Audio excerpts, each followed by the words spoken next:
Anniversary of the passing of the nation's founding father, Mwalimu Julius Nyerere. The day is a reflection of his enduring legacy in fostering unity, peace, and stability, values that remain essential as the country prepares for the general elections on the 29th of October.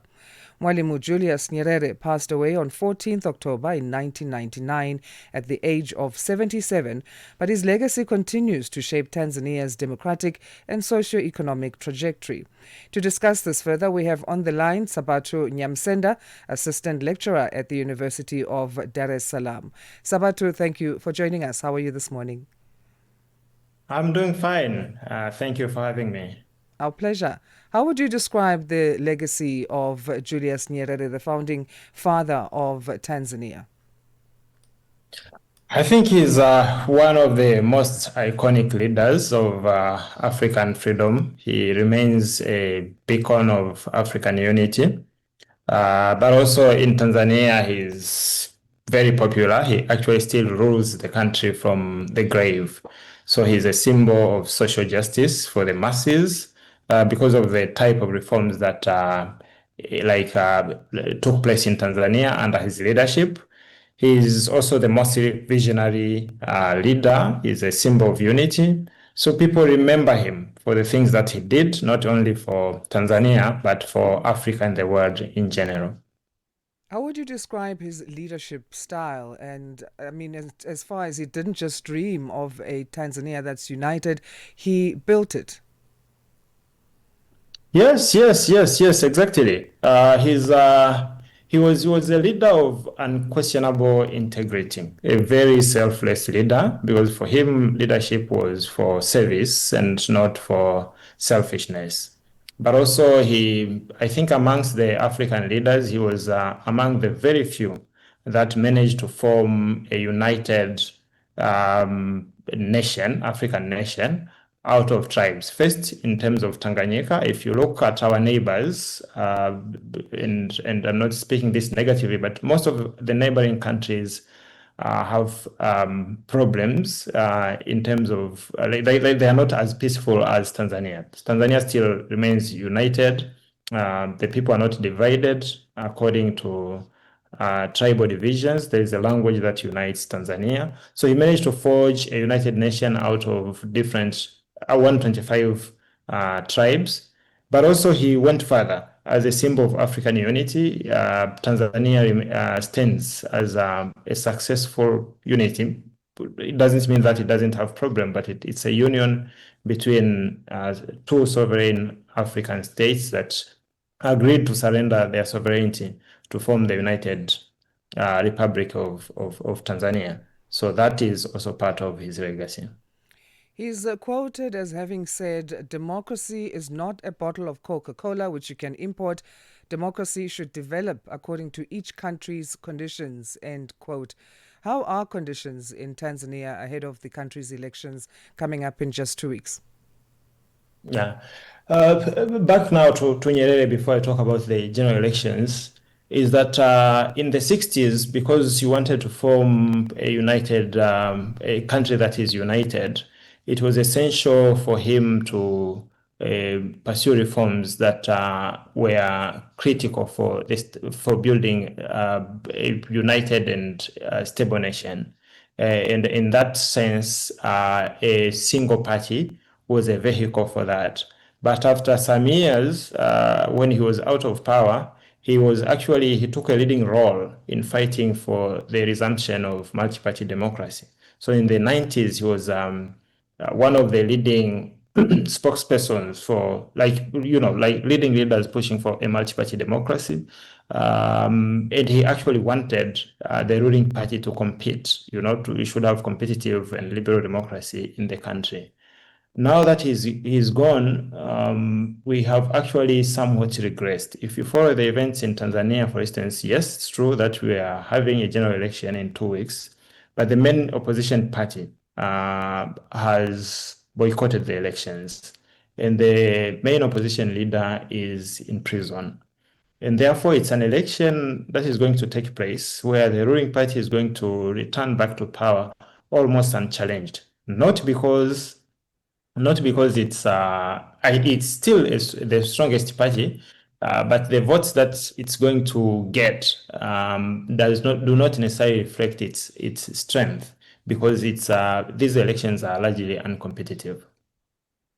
Some analysts agree with you that the country is becoming increasingly repressive, and they say that the current president, Samia Suluhu Hassan, who's seeking re-election, increasingly resembles her predecessor, John Pombe Magufuli. What do you make of this? I wouldn't want to mention names for different reasons. Partly also, it's not very safe for me. I mean, to make this interview and then tomorrow you don't see me. Yeah. But I think the problem is goes deeper than individuals. We have a problem of authoritarianism, which should be traced back to the type of state that we have. It's a colonial state whose relationship with the people is increasingly authoritarian. And the sliding to increased authoritarianism is not only limited to Tanzania. I mean, look across the region, whether in Uganda, Rwanda, or other countries, they have been having such problems where the state is increasingly becoming oppressive, and the ruling class is also using more coercion, rigging election in order to stay in power. So she might, as a president, the current president might have, and I'm not trying to absolve her because she's a participant within the system. But the problem, what I'm saying is that the problem runs deeper than just individuals. Because when it was under Magufuli, for instance, those who attributed the increased authoritarianism to an individual were so happy when he died, and they thought it would usher to a liberalized political space, and that didn't happen. Well, it did briefly for a few months, but increasingly the state became even more authoritarian. The reforms that we have to push, we have to get the problem right. So to me, the problem is that the problem is the type of state that we inherited from the colonial regime. It's an authoritarian state. We have had few years of multi-party democracy, but it was not like a perfect multi-party democracy. The ruling party was a dominant party, and the space, how do they call it? The playing field was not leveled. So there was no level playing field between the ruling party and opposition parties, and the problem has grown even further. But that doesn't mean that we shouldn't continue to fight for democracy. One of the quotes that we have from Mwalimu Nyerere to inspire those who are fighting for democracy and social justice, it was in the 70s when students were demonstrating. And of course, Mwalimu sent the riot police, Mwalimu Nyerere, the riot police to beat them up and send them back to their homes.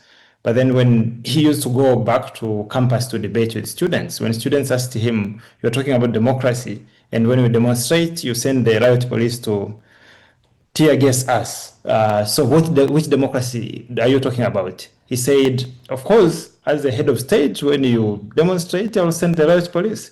But that doesn't mean you shouldn't fight for democracy. Democracy is not given on a silver platter. You have to fight for it." So that means we should continue with the fight. And I hope, because it's a struggle between justice and authoritarianism, and eventually, however long the struggle is going to take, justice will prevail. In that fight, then, for democracy and the continuation thereof, what would you say is the best way that Tanzanians can pay homage to the legacy of Julius Nyerere during these elections in action? So they still do. I think the best way, Tanzanians, each country has its own style of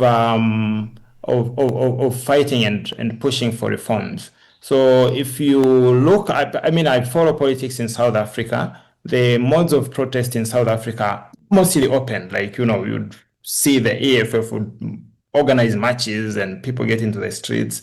In Kenya, our neighboring countries, it's in the same. In Tanzania, it's somewhat different.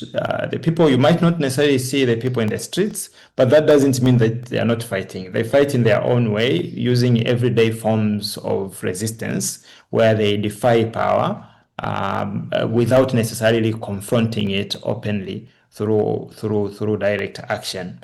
And that also leads to reforms. So people are fighting in different ways. You have, but I would just give an example. Recently, because democracy is beyond elections, actually, that's what Mwalimu also taught us. It's beyond the question of elections. It also means putting power in the hands of the people. So I'll just give just one But we example. don't actually have If you time, know, Sabatho. We're going to have to oh, leave okay, it yeah, there and cut you short. Sorry. no worry. But yes, we get the main gist of what you are saying and how we need to reflect on the legacy of Julius Nyerere. Thank you so much for your time. You're welcome. Sabatho Nyamsenda is assistant lecturer at the University of Dar es Salaam. Thanks so much for joining us.